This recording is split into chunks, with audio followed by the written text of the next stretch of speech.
Selamat pagi anak-anak. Sehat? Alhamdulillah. Jadi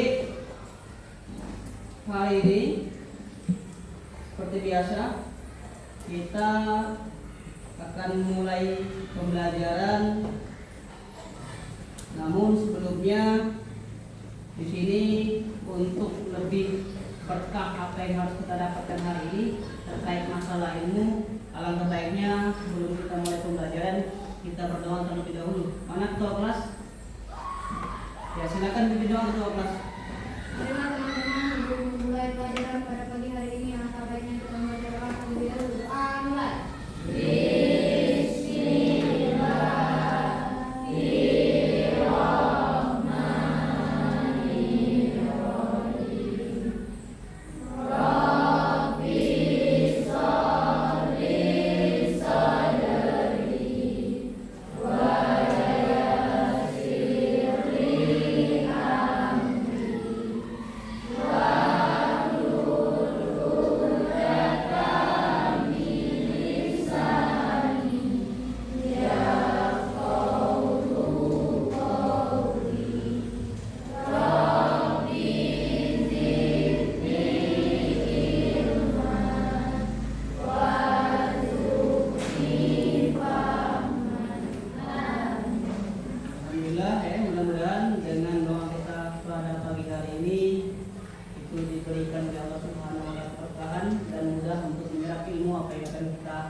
Terlebih dahulu Adira, Agustian, Aldi, Alicia, Alma, Arsyalita, Aswari, Zulfa. Jadi ada beberapa orang yang sakit. Baik, kira-kira sudah siap menerima pelajaran hari ini?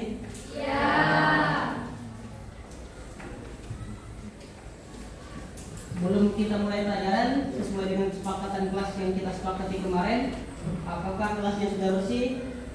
Sudah dicek setiap masing-masing bangku. Kalau ada sampah silakan masuk ke dalam sampah kotak sampah. Kalau seandainya ada kotoran bersihkan terlebih dahulu untuk membuat pembelajaran kita hari ini nyaman. Sudah lihat kiri kanan? Baik, kalau sudah kita siap pembelajaran, yaitu hari ini kita akan belajar tentang bagaimana pengoperasian, pengaplikasian dan kolaborasi perangkat kecerdasan artifisial.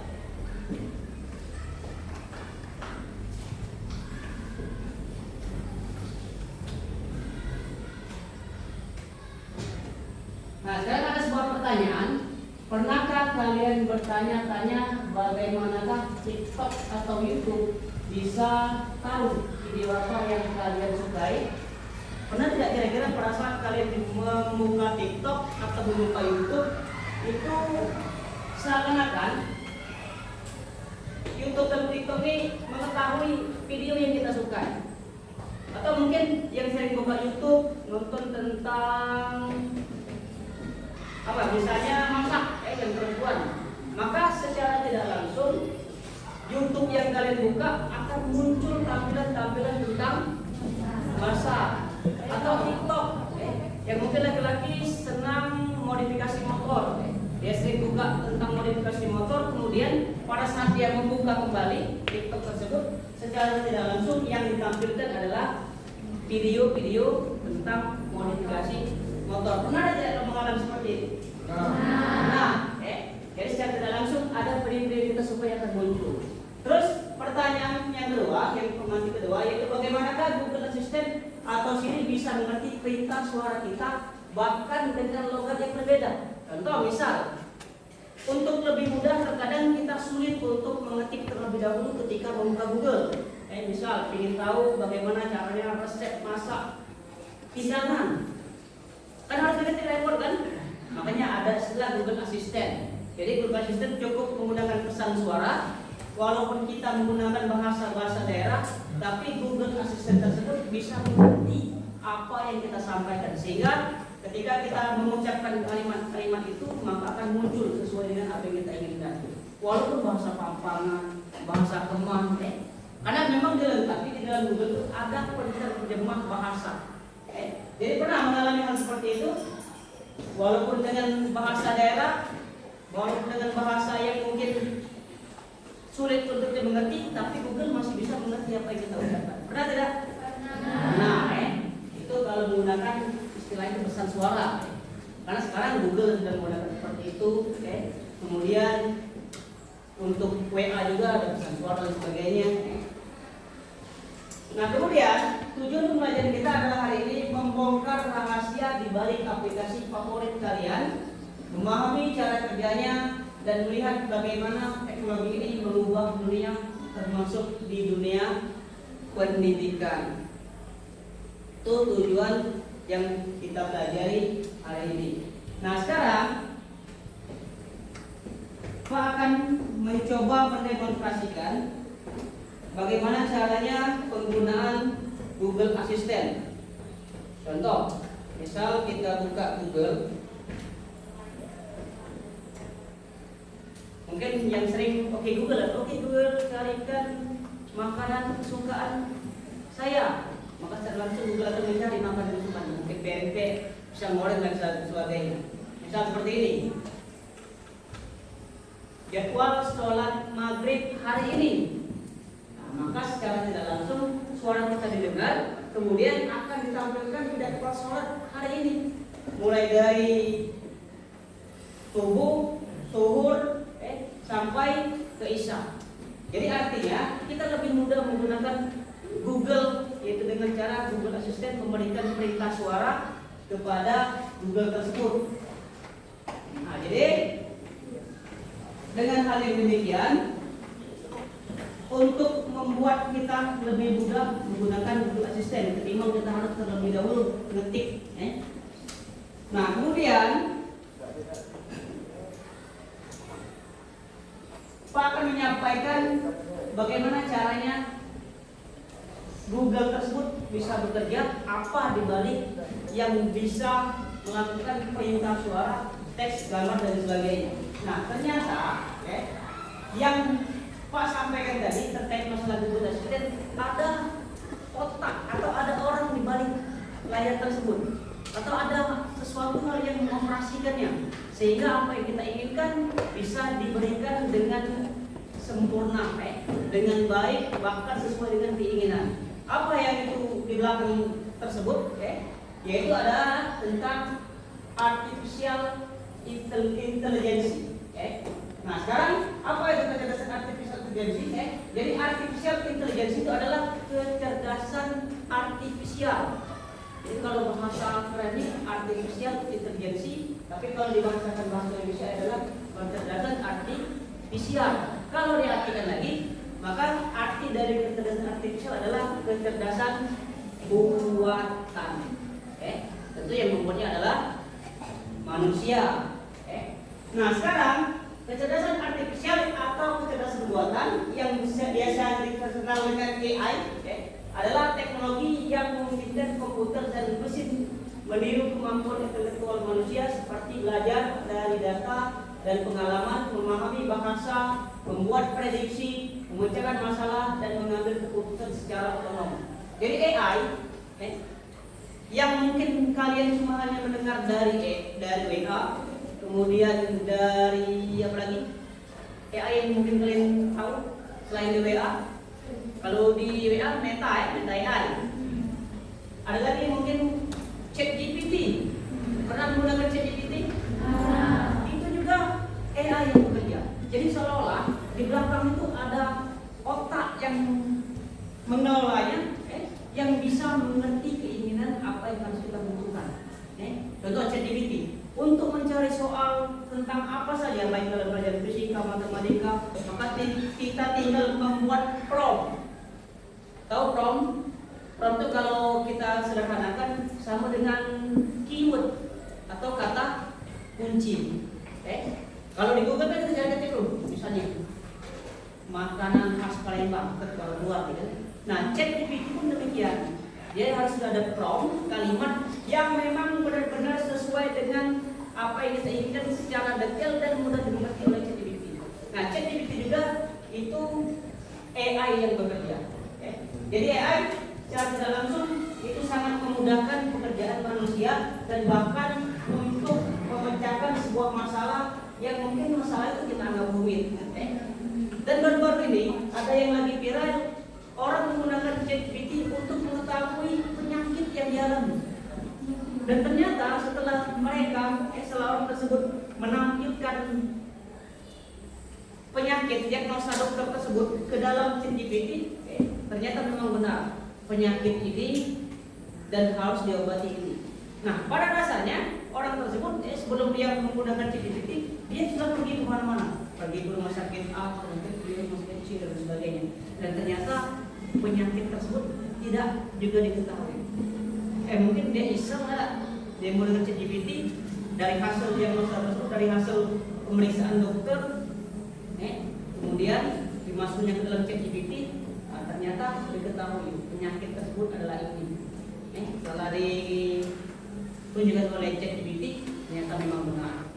Jadi itu salah satu bentuk penggunaan ChatGPT atau AI di dunia kesehatan. Apalagi kalau di dunia pendidikan, banyak. Misalnya untuk menyelesaikan soal-soal, ada soal, kita bingung apa jawabannya, maka gunakan ChatGPT. Tapi ingat, proses penggunaan ChatGPT harus detail apa yang harus kita minta. Misal gambar ingin kita ubah berbentuk gambar kartun, lagi duduk di pantai sambil minum teh hangat, kemudian ditampilkan lagi ada pisang goreng mungkin sambil teh itu, silakan tulis di ChatGPT tersebut sedetail mungkin apa yang kita inginkan. Maka setelah diproses oleh ChatGPT, maka gambar tersebut sesuai apa yang kita inginkan. Sambil minum teh, duduk di pantai, ada pisang goreng, dan gambarnya berbentuk kartun. Nah, paham untuk penggunaan AI? Terus yang selanjutnya, apa yang dilakukan AI? Belajar dari data. AI dengan dilatih menggunakan sejumlah besar data untuk mengenali pola, tren, dan mempelajari keterampilan baru. Kemudian pemahaman bahasa, sistem AI dapat memahami dan menerjemahkan bahasa lisan maupun tulisan. Terus pengambilan keputusan, AI dapat membuat keputusan, memberikan rekomendasi dan bertindak secara mandiri. Selanjutnya pengenalan objek, AI dapat melihat dan mengidentifikasi objek dalam gambar dan video. Selanjutnya pemecahan masalah, AI mampu menemukan solusi untuk masalah yang kompleks dan proaktif. Jadi dengan adanya AI, itu mempermudah kita dalam pemecahan masalah, baik di bidang apa sebenarnya. Yang mekanik, kebingungan, untuk menservis apa saja, maka bisa bertanya dengan AI. Kemudian contoh penerapan AI dalam kehidupan sehari-hari. Yang pertama, mesin pencari. Mesin pencari untuk memberikan hasil yang relevan. Yang kedua, asisten virtual seperti Google Gemini dan Microsoft Copilot yang memahami dan menanggapi perintah pengguna. Yang selanjutnya kendaraan otonom, itu mobil suatu kemudi, adalah contoh klasik yang dapat bertindak secara mandiri dan sistem rekomendasi memberikan saran produk atau konten yang dipersonalisasi kepada pengguna. AI generatif mampu menciptakan konten baru seperti teks dan gambar berdasarkan masukan pengguna. Jadi contoh penerapan AI di kehidupan sehari banyak. Sebagai mesin pencari bisa untuk men-searching, mencari ilmu-ilmu yang mungkin kita sulit kita dapatkan, maka dengan bantuan AI bisa kita cari menggunakan mesin pencari, Google dan sebagainya. Kemudian asisten virtual, Google Gemini, mungkin belum pernah yang menggunakan Google Gemini, atau Microsoft Copilot, nanti bisa digunakan handphonenya, menggunakan Google Gemini ataupun Microsoft Copilot. Nah, terus sampai yang terakhir itu adalah AI generatif mampu menciptakan konten baru, seperti teks, gambar berdasarkan masukan pengguna. Jadi berdasarkan apa yang jadi keinginan kita. Gambar tadi sesuai dengan keinginan kita. Teks pun demikian, ingin merubah teks dan sebagainya dengan menggunakan AI, itu bisa memudahkan kita dalam kehidupan sehari-hari, khususnya untuk dunia teknologi digital.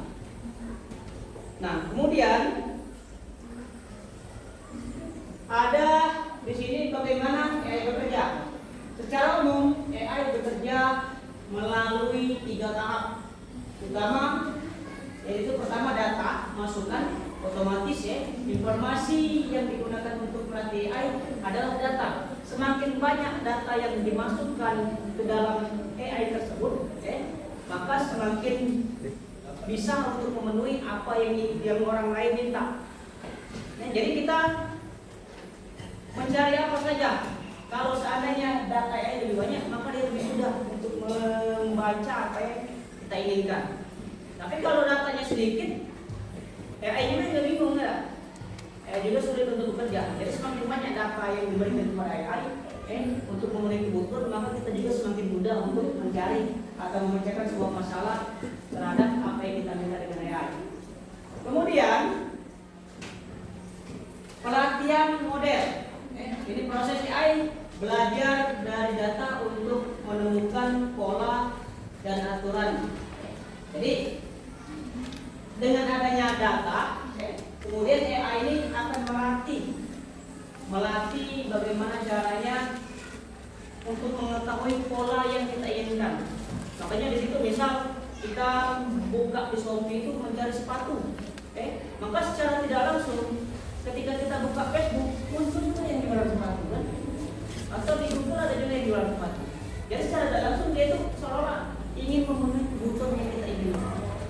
Padahal kita cuma mencari sepatu di Shopee, tapi dia rekomendasikan lewat Facebook, lewat TikTok. Nah itu artinya di situ AI sudah membaca pikiran kita yang kita inginkan. Kemudian prediksi dan output, yaitu adalah AI memberikan hasil seperti prediksi atau tindakan berdasarkan pola yang telah dipelajari. Jadi paling tidak AI itu memberikan kisi-kisi untuk kita, walaupun tidak sama persis, paling tidak mengarah apa yang kita inginkan. Jadi paling tidak punya gambaran kita perlu ini. Paling tidak ada apa yang berhubungan dengan yang kita cari. Itu yang untuk outputnya atau prediksi yang diberikan oleh AI. Nah, sampai di sini ada pertanyaan? Tidak ada? Kalau tidak ada pertanyaan, sekarang kita bagi kelompok ya.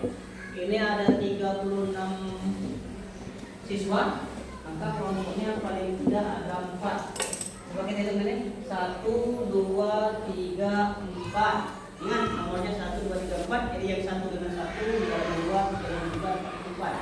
Terus 1, 2, 3, 4. 1, 2, 3, 4. 1, 2, 3, 4. 1, 2, 3, 4. 1, 2, 3, 4. 1, 2, 3, 4. 1, 2, 3, 4. Paham? Sekarang silakan membentuk kelompok 1 dengan 1, 2 dengan 2, 3 dengan 3, 4 dengan 4. Ayo sekarang mau di situ boleh, mau di sebelah sini boleh.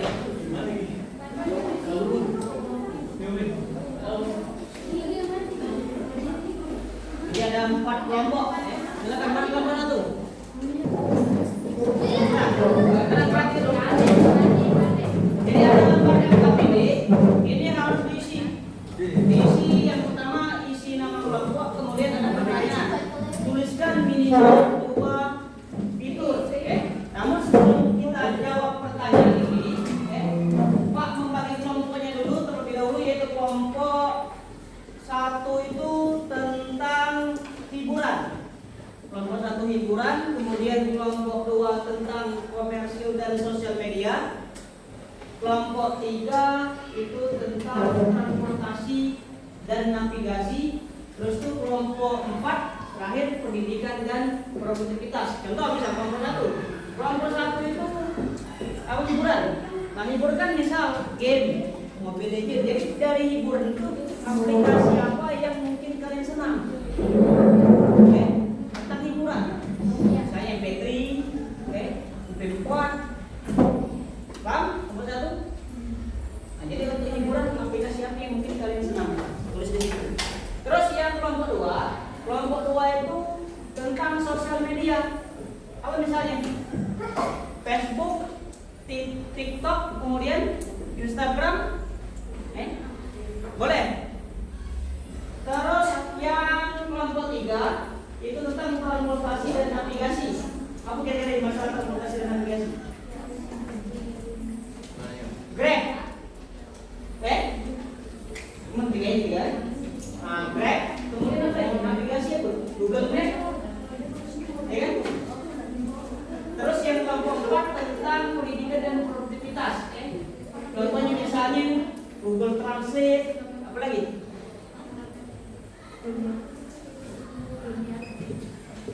Photomat bisa, Nah, apa enggak masing-masing kelompok? Jadi kelompok 1 tentang hiburan, aplikasi apa saja yang berhubungan dengan hiburan. Terus kelompok 2 tentang sosial media, yang apa saja yang berhubungan dengan sosial media. Kemudian yang kelompok 3 tentang transportasi dan navigasi, yang berhubungan dengan transportasi, aplikasi apa saja? Gokar, Gojek, itu kan transportasi kan. Terus Google Map tentang navigasi. Terus yang kelompok 4 tentang pendidikan dan produktivitas, Google Translate bisa. Apalagi Quizzes, pernah dengar Quizzes? Nah, itu kan untuk buat soal kan. Quizzes boleh, aplikasi apa yang berhubungan dengan pendidikan. Nah, kalau sudah, silakan tinggal jawab pertanyaan 1, 2, 3 dan 4 ke belakang. Nah, waktunya dimulai dari sekarang. Silakan kerjakan.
Assalamualaikum warahmatullahi wabarakatuh.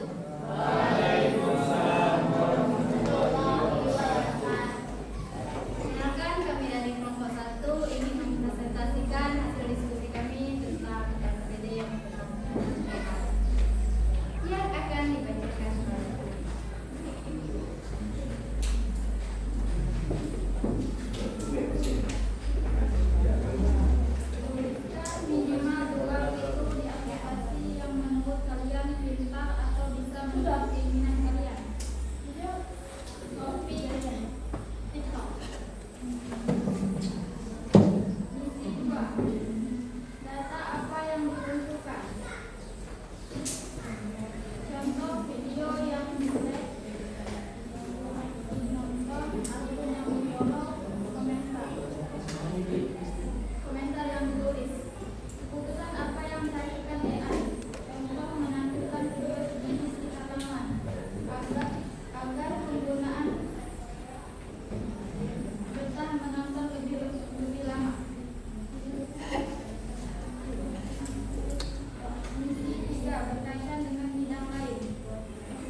kelompok 1? Apa sudah jelas? Yang mana kelompok 1 sudah cukup? Ya, kalau sudah cukup kita beri tangan untuk kelompok 1. Baiklah, kami akhiri dengan ucapan Assalamualaikum warahmatullahi wabarakatuh. Waalaikumsalam warahmatullahi wabarakatuh. Terima kasih kelompok 1. Ya, mungkin untuk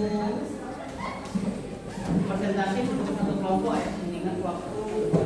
Nah sekarang setelah kita mengisi LPD tersebut, LKPD tersebut, gitu ya, banyak hal-hal yang kita ketahui, yaitu bagaimana caranya penggunaan AI, khususnya bisa digunakan di bidang pendidikan, transportasi, kemudian di bidang kesehatan, dan ini sangat mempermudah kita dalam proses pemenuhan kebutuhan, khususnya masalah teknologi, yang lebih mudah, waktunya lebih efisien.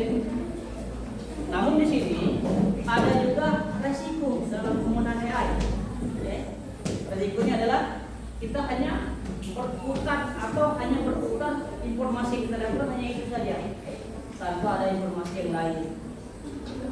Nah, untuk sampai di sini, kira-kira ada yang ingin ditanyakan atau semuanya sudah jelas? Jelas. Paham apa itu AI dan manfaat AI? Paham?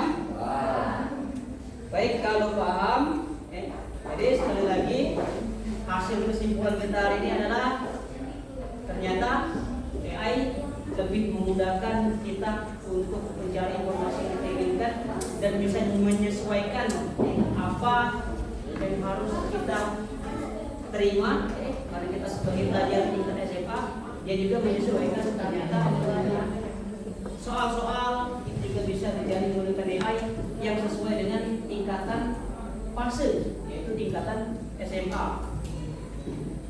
Baik, untuk hari ini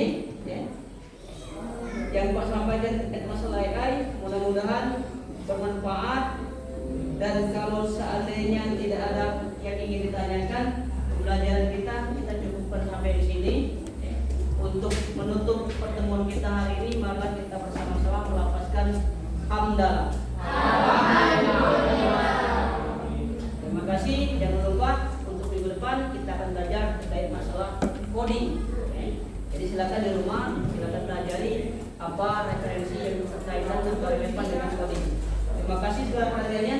Ucapkan wabillahi taufiq wal hidayah. Assalamualaikum warahmatullahi wabarakatuh.